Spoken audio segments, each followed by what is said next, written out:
You wanted to speak with me, Mother? I had hoped to speak with you alone, Natsai. Your message mentioned your concern about an unusual creature that was spotted in the woods near Hogsmeade. That could have been anything. You know what it was, Natsai. I am allowed to leave the castle. I am always careful, Mother. Careful? Officer Singer disagrees. She sent me an owl telling me that you have been trying to collect evidence of some kind against dark wizards. She berated me for not keeping a closer eye on you, and she is right. I do not want you visiting Hogsmeade for the near future. But Mother! My little gazelle, you are well-intentioned, but you must not meddle in the affairs of dangerous people. If someone had meddled in Matabeleland, Father would still be with us. I must get to class. Perhaps your friend can get you to listen to reason. So frustrating. She never listens to me. She called you her little gazelle. Is that a term of endearment where you're from? It is specific to me. I am the unusual creature in Hogsmeade she mentioned. Self-transfiguration is not taught at Hogwarts, so I am gently discouraged from practicing it. However, I am an animagus, and it is in my gazelle form that I have been able to wander the highlands rather freely until now, much to my mother's chagrin. That is how I managed to spy on Rookwood and Harlow. Were you born an animagus, or did you learn to become one? Animagi are not born. The process is quite elaborate. It involves holding a mandrake leaf in one's mouth for an entire month, then placing the leaf in a crystal phial so that it is imbued with moonlight, then adding one of your own hairs. And that is just the beginning. Self-transfiguration is common among students at Wagadu, but Professor Weasley considers it much too dangerous to teach at Hogwarts. Can you choose what form your animagus will take? Oh no, a person's animagus form is determined by their personality. My mother is convinced that my form is a gazelle because I adapt well to any situation. I believe it is because I can sense danger and keep my wits about me. How does it feel to transform into an animal? Well, the first time it can be a bit unnerving. I felt a kind of searing pain and a strong double heartbeat. But it gets easier the more you do it. I no longer feel any pain, and I must say, I find a sense of comfort in the double heartbeat. And I love being able to view the world from a different perspective. Now the nickname makes sense. What an extraordinary ability to have. It is. I love transforming, but Mother is less enthusiastic about it. She says that no creature, especially one as rare as a gazelle, should be bounding about where poaching has become so prevalent. She claims that she has foreseen tragedy befall me in my gazelle form. But she has used her sight to control me too many times. I no longer believe it.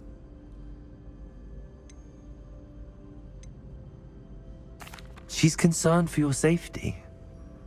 It may be best for you to stay away from Hogsmeade for now. That may be safe, but I do not believe that it would be best. Do you? You could have fled the moment you discovered that Rookwood, Harlow, and Ranrock were after you, but you did not. I choose to act as you have. I must deal with Rookwood and Harlow, not hide from them. My mother cannot know where I am all the time. Thank you for being here during that rather awkward conversation.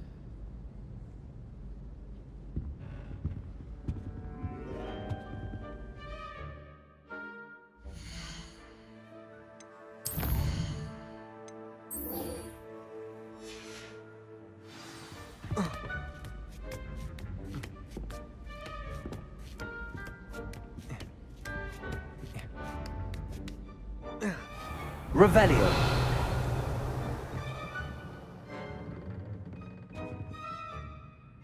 Professor, could you tell me how you and Natty ended up at Hogwarts? I can.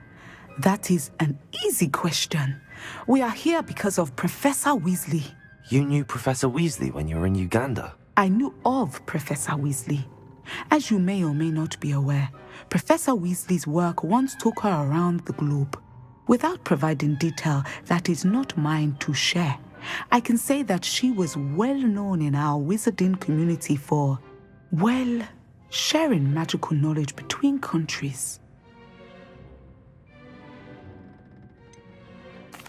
I confess that I'm surprised to hear Professor Weasley would ever do that sort of thing. I suspect there is much about each of your professors that would surprise and impress you.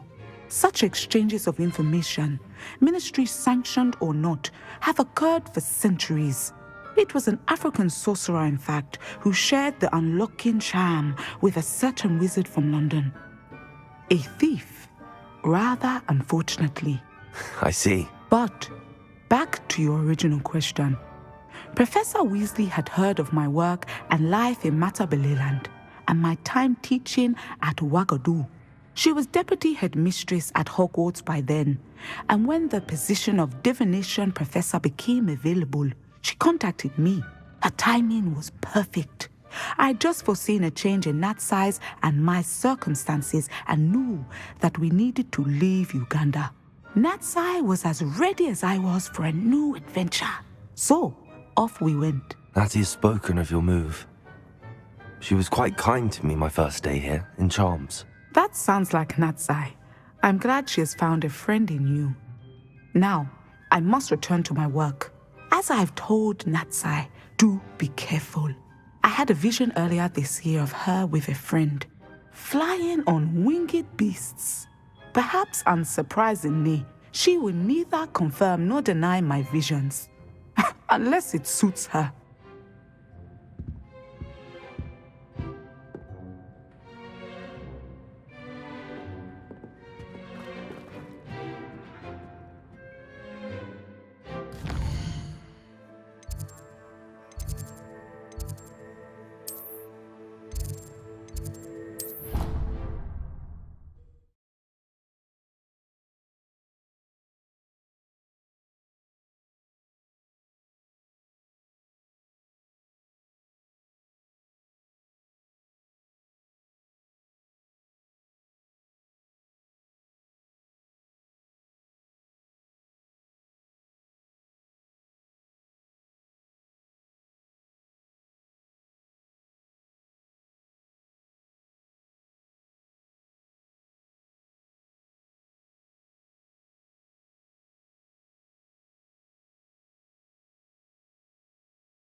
Thank you again for retrieving that Murmush artifact for me.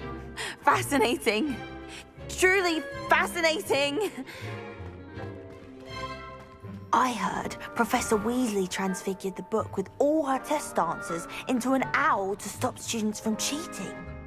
Taking owls a bit too literally, if you ask me.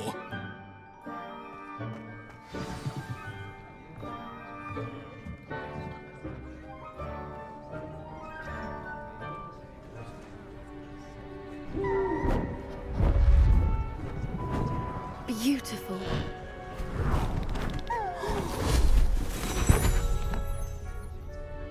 Settle down, settle down.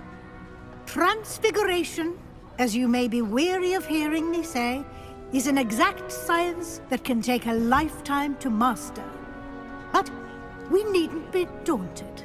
Almost anything can be transformed if you can just perceive the potential within it. As I see in all of you, tremendous witches and wizards, every one of you. Or it could just be my eyesight. Now, you all know what to do.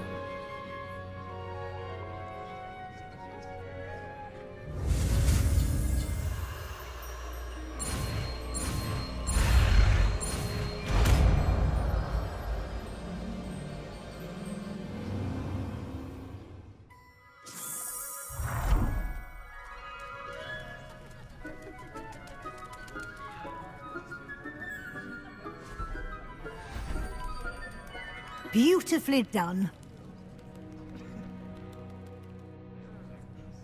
Class is dismissed. And remember, now is not the time to ease off your studying. OWLs will be here before you know it.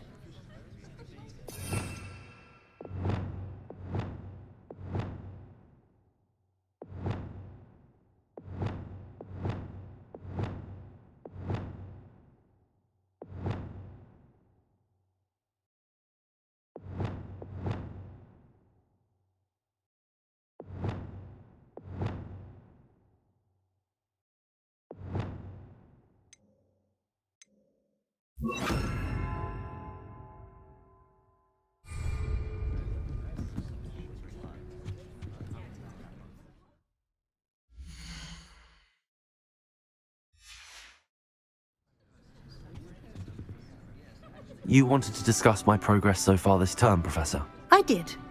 You seem to have had no trouble in getting up to speed. And frankly, excelling in your schoolwork this year. I'm glad to hear it. I'm not certain I needed all the extra assignments. And I'm certain you would not have been as successful without them. Now, it seems you've been making excellent use of the opportunities presented by your field guide. Of course, the guide isn't the only measure of success. I've heard that you were able to grow a venomous tentacula. Growing such a magical plant is an accomplishment of which you can be quite proud. Thank you, Professor. I will say I'm especially impressed with all you've accomplished in light of the rumors of your extracurricular activities. Were your meetings with Professor Black's house elf and exploration of various caves down by the lake connected in any way to Professor Fig? Not at all.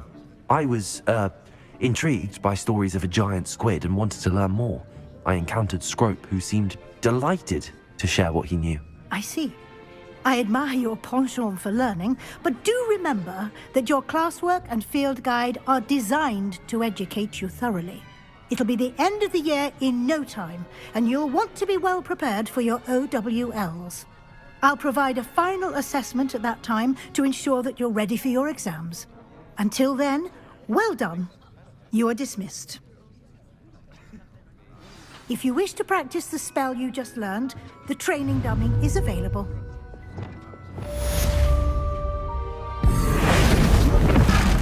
Glad to see you were paying close attention to my demonstration of the transformation spell.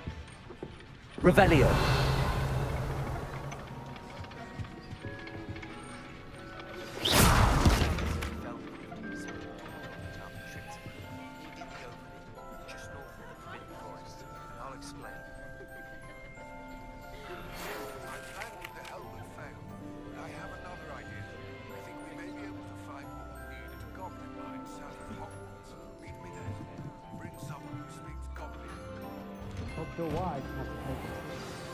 I remember our meet mentioning something about gobbledygook.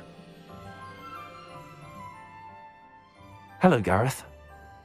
So, has your aunt been taking it a bit easier on you lately? Unfortunately, no. In fact, a few days ago, she gave me a detention. I was only testing a new recipe in a mostly empty classroom, and the fire was put out quick enough. If you're setting things on fire, then perhaps you ought to rethink your choices. That's exactly what Aunt Matilda said. Can't let the doubters sway me. When they taste my latest brew, they'll forget their criticisms and the fires. It'll be bigger than butterbeer. Oh, that gives me an idea. Better write it down. Best of luck to you.